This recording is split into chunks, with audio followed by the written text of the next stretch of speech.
আরও কতদিন লেগে যাবে কে জানে, তবে লাগছে মন্দ না।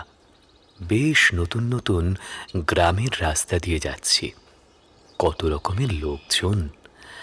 আগের গ্রামে তো যত্ন করে খাবার দাবারও বেঁধে দিল। আহা, নিজের গ্রামে তো আমার আর কেউ রইল না। এই ভালো হলো, বাবা মাকে তো দেখিনি কোনোদিন। এক ছিল বুড়ি ঠাকমা, সেও রইল না। আর আমিও বেরিয়ে পড়লুম। শহরে গেলে কিছু রোজগার তো হবে, আর নতুন দেশ দেখাও হবে। এই রে, এ তো সন্ধে হয়ে আসছে, এখনো অনেকটা রাস্তা বাকি পরের গ্রামে পৌঁছতে। কি করি এখন? আরে, ওই তো দূরে দেখা যাচ্ছে, মনে হচ্ছে কিছু ঘর দেখতে পাচ্ছি। কিন্তু আগের গ্রামে যে বলল আরো অন্তত মাইল খানেক যেতে হবে।